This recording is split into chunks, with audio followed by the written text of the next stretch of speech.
जिस पुत्र के लिए कैकेयी ने राम को 14 वर्ष के वनवास पर भेजा था, उस पुत्र को इस बात का आभास भी नहीं था कि अयोध्या में क्या चल रहा है।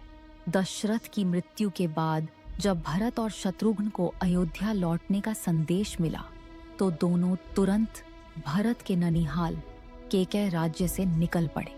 दोनों भाइयों को नहीं पता था कि उन्हें इतनी जल्दी क्यों बुलाया जा रहा है, लेकिन जैसे ही वे अयोध्या पहुंचे, उन्हें कुछ अलग ही माहौल महसूस हुआ। शहर की गलियों में वो पुरानी खुशी और उत्सव वाली रोशनी नहीं, एक महल के आंगन में भी सन्नाटा छाया था। भरत ने तुरंत अपने पिता श्री दशरथ को ढूंढा, पर उनका सिंहासन खाली था। उनका स्वागत करने वाले राम, लक्ष्मण और सीता भी कहीं नजर नहीं आए। वो सीधे अपनी माँ कैकेयी के कक्ष में गए। माँ ने बड़े शाही अंदाज में उनका स्वागत किया, लेकिन भरत के दिल को सुकून न मिला। माता, पिताश्री कहाँ हैं? और राम भैया वो कहाँ हैं? क्यों सब इतने शोक में हैं?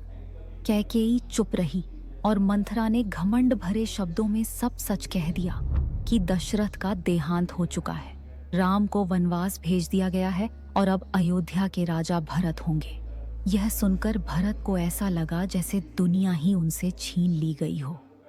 माता, आपने मुझे क्या दे दिया? यह राज्य, यह सिंहासन, राम भैया के बिना मुझे कुछ भी स्वीकार नहीं है। आपने अपने ही कुल को बर्बाद कर दिया। अगर आपने सोचा कि भरत राम के बिना एक पल भी जी सकता है, तो आपने अपने पुत्र को पहचाना ही नहीं। आपने पाप किया है माते। आपने पिता को उसके पुत्र विरह में मृत्यु की भेंट चढ़ा दिया, एक आदर्श पुत्र को उसके अधिकार से वंचित कर दिया, और इन सब में मुझे भी अपने पाप का भागी बना दिया।